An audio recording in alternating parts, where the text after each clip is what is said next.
వృద్ధులు, దివ్యాంగులు, వితంతువులకు ప్రభుత్వం నెల నెలా అందించే పింఛను ఎన్నికల హామీలో కీలకంగా మారిపోయింది.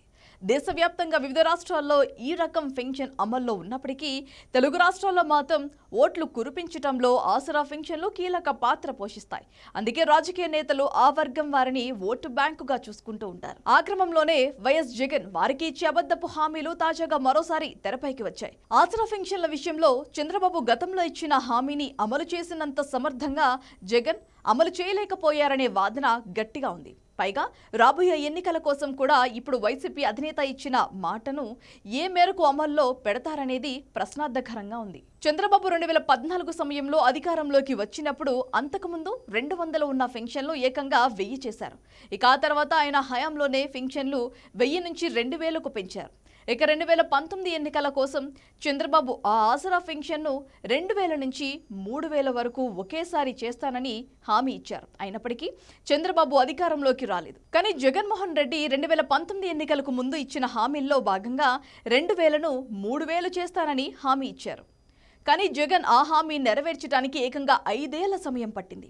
ఇప్పుడు జగన్ మరోసారి పింఛన్ పెంచుతానని హామీ ఇస్తున్నారు. ప్రస్తుతం ఉన్న 3000 నుంచి 3500 పింఛన్ చేస్తామని జగన్ తన ఎన్నికల మేనిఫెస్టోలో ప్రకటించారు. మరోవైపు చంద్రబాబు 3000ను ఏకంగా 4000 చేసి ఈ ఏప్రిల్ నుంచే ఏఎస్ రూపంలో ప్రజలకు అందిస్తామని చెప్తున్నారు. ఈ క్రమంలో ఆసరా పింఛన్ల విషయంలో మరోసారి పోటీ నెలకొంది.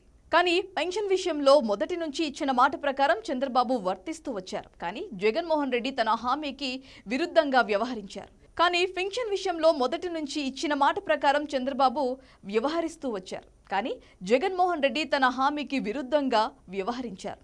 వృద్ధులు, దివ్యాంగులు, వితంతువులను మభ్యపెడుతూ వచ్చారు. 500 పెన్షన్ పెంచడం కోసం జగన్ ఏళ్ల తరబడి సమయం తీసుకున్నారు. ఈ సందర్భంలో ఒకరిద్దరు ప్రజల్ని నమ్మించి మోసగించే తత్వం కాగా మరొకరిది చెప్పిన మాట ప్రకారం పెన్షన్ ఇచ్చే మనస్తత్వంగా చూడవచ్చు. గత ఎన్నికల ముందు జగన్ ఇచ్చిన హామీ అమలు విధానాన్ని చవి చూసిన ప్రజలు పెన్షన్ విషయంలో మరోసారి ఆయన్ను నమ్మే పరిస్థితి లేదని పరిశీలకులు చెబుతున్నారు. వృద్ధాప్య పింఛన్ విషయంలో చంద్రబాబు బెస్ట్ హిస్టరీ నేపథ్యంలో ఈ అంశంలో చంద్రబాబు పెన్షన్కే జనం ఓటేసే అవకాశాలు ఉన్నాయనే అభిప్రాయాలు కూడా వ్యక్తమవుతున్నాయి.